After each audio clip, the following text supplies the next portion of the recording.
Welcome to House of Horns. My name is Victor Corona, aka Victor Producer, and usually joining me is Gilbert Manzano, but he'll be joining me soon. He's working on his story for Sports Illustrated. He'll be joining me soon. But we're at a great win for the Rams, heading over to London and taking care of business with a 35-7 win over the Jaguars in London. I thought it was the right decision to stay in Baltimore for a week and then travel. They look like the team that was ready. The team that was there for a whole week in the Jaguars looked they just did not look good in this game. They look like the team that was traveling from the West Coast all the way down to London. I mean, this was a team that knew what to expect, having played in London. And I don't know if it was the bad weather or what, but the Jaguars didn't really show up in this game. But yeah, I mean, Matthew Stafford has his first 5 touchdown game with the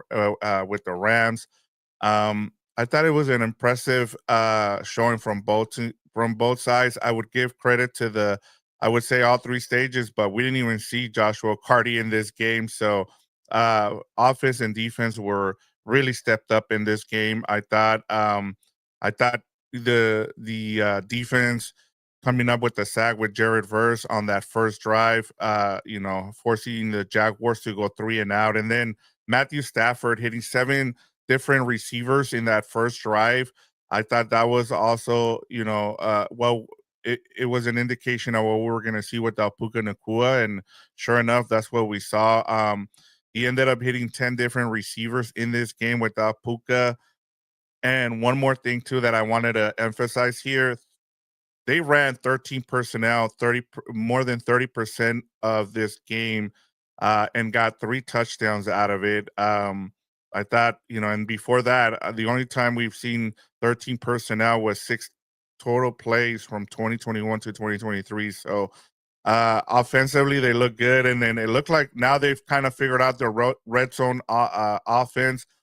With those short passes to Davante Adams. I thought that was another thing. And you usually don't want to see injuries happen with your main players, but maybe not having Puka Nakua might open up this offense, especially in the red zone. It gave Sean McVay a lot to play with here in this game, especially with the 13 personnel. And then I thought another thing too that was good to see here was the banner day for the rookies in this game. You had 2 rookies end up with their first career touchdown in Kanata Monfils and Terrence Ferguson, and then Josiah Stewart with his second career sack in this game. So a big game all the way around. So that was good to see. But let me bring in my guy here, Gilbert Manzano. Let me get his thoughts on this game since I've already given you guys my thoughts on this game. But let's go ahead and bring him in here. Hey Gilbert, how you doing? Let me set up here everything, and here we go. Uh Gilbert, your takeaways from this matchup. I've already talked for a couple minutes. I gave some of my takeaways and my thoughts on this win, but I want to get yours here. Yeah, that was a big time victory, and I'm not gonna lie, there was a lot going on this morning. As you guys know, I'm a first time father, so I got a lot of morning duties. But I'm holding the baby, and making bottles, and I'm watching. How many touchdowns for Stafford? One, two, three, four, and I thought the game was over. I started writing something. Wow, 5 touchdowns, 3 for Davante Adams, and you know the halftime score 21-0. That shows all defense right there. So it was defense. Can we count special teams that contributed? Why not? It was like a complete performance from everybody. uh this is something that I've been waiting for the Rams to dominate offensively, dominate defensively. Trevor Lawrence couldn't get anything going. I know he padded the stats at the end with Travis Hunter. Didn't matter, the game was over right there. But to see the way Stafford uh, moved the ball around to not just Davante Adams, and also Vic, if you notice, all 3 of Davante's touchdowns were less than 2 yards. They were Oh yeah. one, and then two. So he was like more of a red zone target. But seeing the rookies get involved, just seeing how many playmakers were part of the passing offense. Stafford didn't even produce 200 passing yards. So to me, Nope. very, very efficient performance for him, and everybody all around contributed to this dominance here in London. Yeah, and that was one of my main points, before you hopped on here. It was he hit 10 different receivers, Gilbert, and you usually, that was my main takeaway is usually you don't want, injuries to happen to one of your best players, but it might have been something where, a blessing in the sky that, you weren't without Puka in this game because you were able to spread the ball around. And I thought the biggest thing for me was they were in 13 personnel more than 30% of this game, Gilbert. Three of the touchdowns came on 13 personnel. Before this season, they've only had 6 plays total in the last 3 years in being in 13 personnel. And so it just tells you too. And then the other thing too that with the what you just said about Davante Adams, this might have opened things up for them to be able to, use more of the playbook going forward with Davante Adams in the red zone. Yeah, that was a big question, Vic. And sorry if my Wi-Fi is not You're cooperating. I good. see it's a little down here, but that was the thing. It's like, okay, are they going to treat Devonta Adams like the future Hall of Famer or the prime Devonta Adams, where you feed him? We know Stafford likes to feed star wide receivers, Megatron, Cooper Cup, and then Puka Nakua. I don't think this is a knock on Devonta Adams, but he's a little older in his career, and I think you need to get those special performances from Devontae later on in the year. So you don't want to overwork him too soon, too early. So I thought this was a perfect game plan where he's more of a red zone target, and then distribute the ball to other players. And honestly, Vic, I think I started seeing the shift in Stafford spreading the ball around, and I think it's been sprinkles throughout the whole year. But that 49ers game where the 49ers defense just keyed on Puka Nacua, he started going to different guys. And I'm like, I like the way he's moving the ball around here. I remember, Ferguson got involved early in that third down conversion. So I think there has been shades of moving that around because it was a little predictable, Puka Nacua, and they had to kind of move the ball around. So it all came together here in London against the Jaguars. So I like the game plan. I like the 13 personnel. You've been calling out for it. I've been saying don't hold your breath because I doubt he's gonna do it. But with Puka Nacua out, it's a little refreshing to see that he tried it. I don't know if he's gonna continue and Puka Nacua comes back, but the results speak for themselves, right? Like Stafford didn't have to do too much. And when you have an like a, I don't want to say an older roster, but when you have Stafford who's 37, you have Devontae who's in the back end or maybe out of his prime, who knows? But he's still producing at a high level. You want to save those guys. You don't want to have kind of this force feed football. So to me, I thought it was perfect. You would like to see the running game a little more, but when you're up 21-0, the game was over. So to me, this is just nitpicking right here. But yeah, you want a little more balanced attack there. Again, there wasn't high volume with the passing attack, and we should probably, maybe you already did, but credit the defense because without that 21-0 shutout in the first half, they would not be cruising in the second half like the way they did. Yeah, and we'll get to the defense next now. I was just gonna point out too, there was a little bit of a here we go again kind of thing in the third quarter where they I think only had one first down, the offense, and so I was like a little concerned there that we might see something there from the offense in terms of like, we've seen McVay be a little conservative in the second half when he's had big leads, so it was nice to see him, kind of continue to run the ball and put this game away late in the third and into the fourth quarter. But in terms of the defense, yes, I mean, the defense forced the Jacks to go 0-5 in fourth down. So, and I saw that the Jaguars had the ball in Rams territory, I think 6 times before they finally scored a touchdown on that garbage time touchdown by Travis Hunter, as you mentioned earlier. And I mean 7 sacks in this game too, Gilbert. And I thought the defense set the tone early with that sack. With Jared Verse, he was in that cheetah package and he got the sack. Like he made sure that he held on to Trevor Lawrence. But as we talked about in our pregame show for our preview show, I should say, we talked about if you rattle Trevor Lawrence, he's gonna make mistakes. And I just felt like the Jaguars, for a team that knew how to play in London, they looked like the team that was from LA having to travel to London. And you had a Rams team who made the right decision by staying in Baltimore and flying out on Friday and showing up a day before. Yeah, with how great the Rams performed today or this morning, so early here on the West Coast, but to get there, I think a little over 24 hours. Obviously, just a day to be in London. Uh, I think a lot of teams are going to try to copycat that because that was a great performance, and there was even like talk about like what are the Rams doing here? Only 24 hours in London. This is a little weird, and you know, they always try new things though, to the Rams' credit, and I'm like, okay, I'm not too surprised here. I like that they were in Baltimore. It's a short flight, well, not too short, but much shorter than going back home from LA.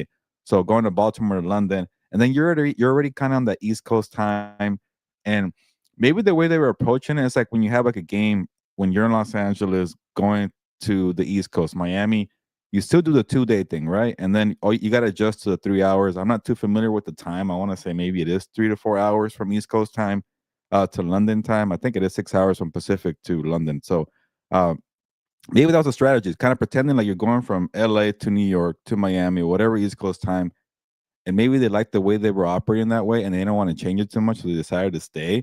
Uh, and now you go home, go all the way home to LA. What a great flight. Good vibes. You get a bye week. You've been away from your family, your kids, your friends for a whole week. Man, the way maybe that's the thing. They're like you're away from everybody. You don't want that long, dragging flight. So you go and put a whooping on the Jaguars. So we'll see how many teams would try this. I don't know how many more international games are left. That might have been the last one. I can't Two, remember. Two two more. more. Is it like Spain and Germany or something like that? Uh, I know one of them. Oh man, one of them is Colts Falcons, and I forget what the other one is. I saw it on the graphic there when they were talking. Rich Eisen kept saying there's two more left to go, and they're both in November. I think it's okay, are 9th they? and 16. They can't be London games. How many London games are we gonna have? That's like 3 or 4 in a row. But Uh, who knows? I know one of them is Spain. You're right. I know Yeah. one of them is a Spain game.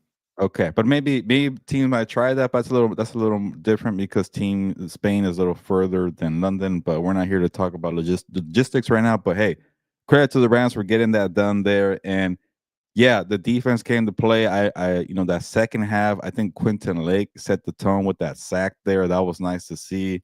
Yep. I lost track of how many sacks they had there, but 7. 7. And yeah, I think I saw somebody in the comments say the secondary played well too. Brian Thomas Jr. Was a non-factor. He's been a non-factor all season.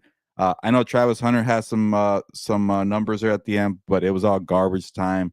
Daemi Brown couldn't do much either. I didn't see much of Travis Etienne. So, yeah, you're right. When you rattle Trevor Lawrence early, he tends to play that way for 4 quarters. I know that Chiefs game, he was up and down, chaotic, and he made it work. But his track record is if he's not in a rhythm early, he's gonna give you some chaotic moments and some head scratching plays, some killer turnovers. And credit to the Rams for doing that early on to get them frustrated.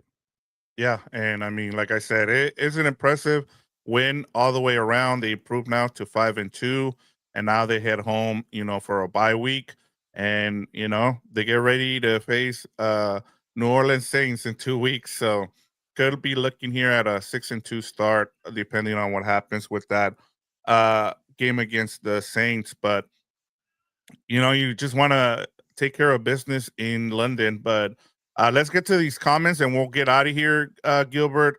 Impressive win, early win here, as James Wheelock says, early victory beer. People are already celebrating, so that's good to see. Hey, enjoy it. Go into the bye week with a nice win here. Calico says big W. Alexander H says good way to start the morning. Spraying the ball was awesome to see. Hope they keep that up. And I think that's the thing. You want to continue to see that, right, Gilbert? Yeah, no, definitely keep spreading the ball around. We've been saying that, all along.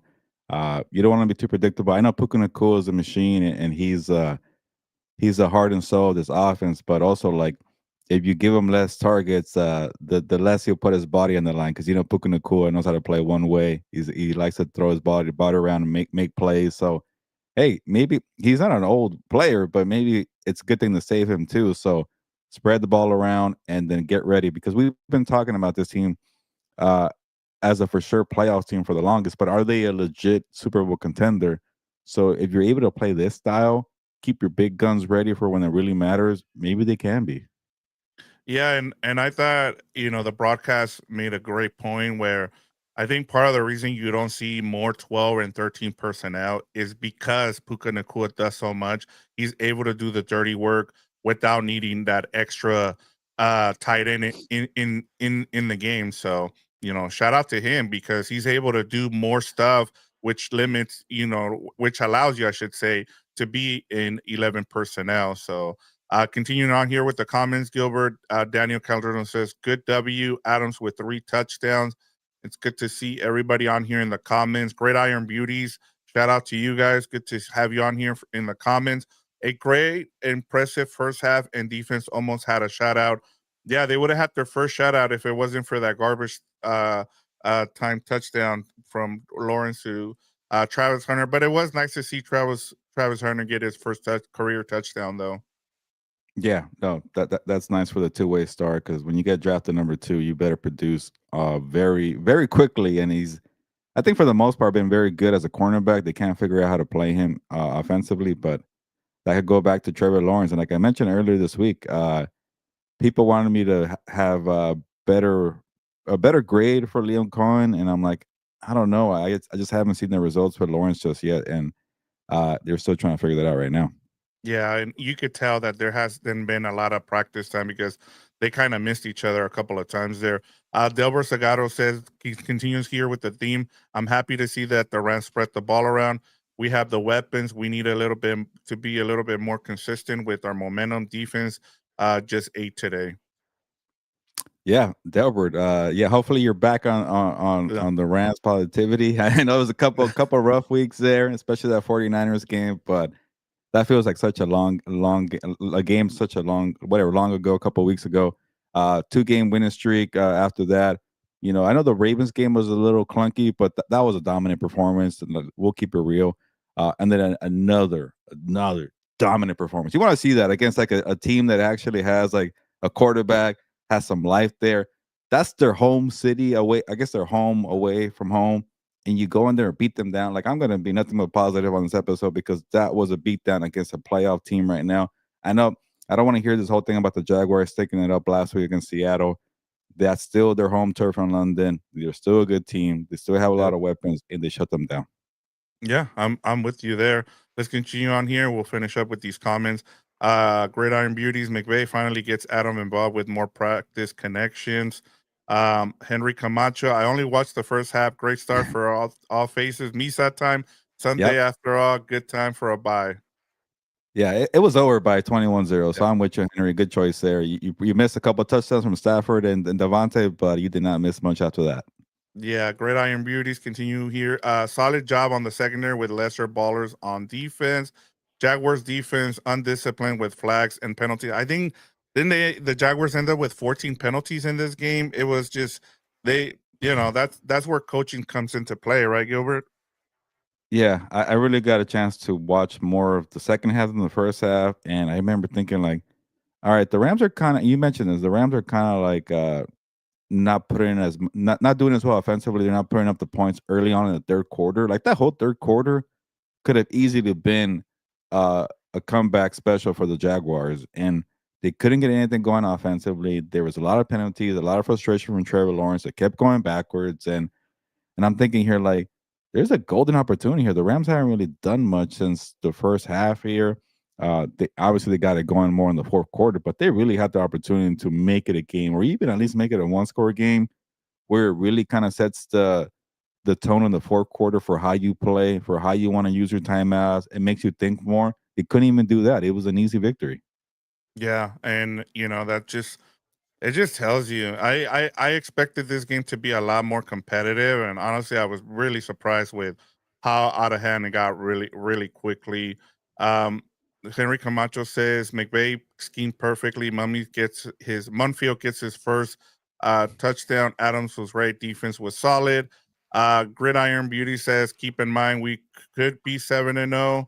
I mean, we've talked about some of those deficiencies and why they lost those 2 games. Gridiron says McVay knows his squad, and that was a key difference. I think just they're talking about going from Baltimore to London and waiting to the day before to show up. So yeah, and Henry says, I'm in Munfield. Yeah, I know. I got just a great start to Sunday. Go Dodgers. Go Dodgers. And then Great Iron Beauty says, today's performance was impressive, but our concern will be with the division rivals. And that's a good comment there, because now you need to start creating separation, as we talked about in the preview. The division is they were tied 4-2 with the 49ers and the Seahawks. Now they're up half a game here, and now you get to see what happens with the rest of the division, right, Gilbert? Yeah, that's if we're gonna nitpick something, it'll be that. Okay, it's not a division opponent, it's not an NFC opponent. You did sweep the AFC South, and again, Yep. the AFC South is better, so I'm not gonna crap on the strength of schedule here or anything.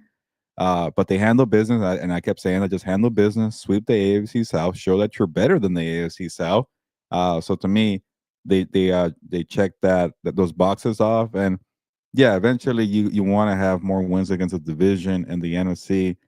We'll get there after the bye week. I'm sure a lot of big games coming up. I want to say 49ers, Seattle, I forgot Detroit The or Tampa, I Bucks. forget which one. Yeah, the Bucks, yeah. Bucks. I mean, So there's yeah. a lot of opportunities to prove that you're better than that 49ers game. And like I mentioned a couple of weeks ago, I'm not gonna look too far ahead because maybe sometimes I do that too much for a big picture. It was a bad game. You should have beaten the 49ers, but they've handled business the past 2 weeks, and that's all you want to do. You're 5-2 going into the bye week, so it's a good start. Yeah, I'm with you, and you just gotta take care of business now, especially with the bye week. Gridiron Beauties, they say, Gilbert Kraken had, what's up? Where is the the Rams love or LA Kings, bro? We've talked Yeah. about this, but I will say this, Gilbert. No Kraken had during the if it is the Mariners and Dodgers in the Oh. World Series. uh, a couple things here. Gridiron Beauties. One, I don't wear football hats because I'm a football reporter, and I don't want to be biased to any team. So I that's my number one rule. I don't wear football hats. And then I have a lot of Dodger hats, but then I feel like I kind of want to try something else. I got into this weird thing where I just get random hockey hats, or like if I like the logo of a hockey team, I'll get it. I got a Golden Knights hat too, and I don't know anything about hockey. I never watch hockey, but I also don't report on hockey, so there's no favoritism, no bias. As a journalist, I feel okay wearing hockey hats because I don't think I'm ever gonna cover what game. Maybe I can. I don't know. Uh, and yeah, and also yeah, the third part here, Vic. It honestly depends if I see the hat first. Whichever one I see first, if it's right here on my desk, I'll wear it for a whole month. If I lose the hat and something else appears, I'll wear that hat for a month. So it's kind of like how it goes. And Yeah. there's been times I wear a Kraken hat during the week the Rams play the Seahawks, and I forget. Yeah. No, and that's part of like having a newborn baby, or a baby now having that's more concerning, than what hat you're gonna wear. So, yeah. And then last comment here before we go, bye comes at a good time from Delbert. It says tough schedule coming up down the stretch. Keep the foot on the throats. Come on with these where the Jags never I'm never happy. Rams can always do better. There you go, keeping it real Yeah. there. All right, Gilbert, who gets your 12 pack of beer for this game? Yeah, that's actually a good one here. Man, it's a lot of options here. I know you've been kind of doing the more thinking here, Vic. So I'll go with the easy one. I got to give it to Stafford. That was a very efficient game, and it's funny. We started the week with Flacco and Rogers having this old man bowl, and they just balling out two middle aged quarterbacks going at it. I know Stafford is not quite 40; he's 37, but maybe that's why he did better. He had 5 touchdowns compared to 4 from Rogers and 3 from Flacco, so a little younger that helps out. So Stafford get the icy hot, get that back massage, and get in the ice tub and enjoy the 12 pack of Modelo's there, because that was a hell of a game. I think I saw Sarah Barshop from ESPN report that was the first time a quarterback has thrown 5 TDs in a game, in an international game. And there's been many international games over the years, so for him to become the first quarterback to throw 5 TDs in one of those games says a lot. Maybe a lot of London football fans become Rams fans because they saw Stafford throw 5 TDs in a game. Yeah, that's impressive. I didn't see that. So that's shout out to Sarah for that. that tidbit. And then Gridiron Beauties here before I give you mine. Love it, Gilbert. Just kidding. And then they said their 12 pack is going to Adams there. So Ah, I'm okay. I'm gonna split my 12 pack, Gilbert, with the rookies here. Terrence Ferguson, Kanata Munfield getting their first touchdown, and then also Josiah Stewart getting his second sack. A good game from a good game here from the rookie class. So I'm gonna have them each split there a 12 pack of beer. So good job there. And then Delbert, as we go, it says Puros Cuernos bring on the Saints. Gilbert. All That's right, right. Yeah. good show here. Our earliest show of House of Horns here we've ever done. So now everybody gets to enjoy the 5-2 Rams with the win in London, 35-7, Gilbert. But with that, let's get out of here. You got to go and watch all these games and write your Sports Illustrated stories of the week 7. So let's get Yeah. to it, Gilbert. Yeah, enjoy the rest of the games. I'm sure Rams fans are really going to enjoy this Sunday. You know, your team won 5-2 going into the bye week. Handle business on a Sunday morning. People are coming back from church or from errands or hanging out with the family, and now you check your phone like, oh, okay, cool. The Rams won. Now you sit back and enjoy the Sunday and watch all these games here. So it's time to get going. Ya nos vamos, pues.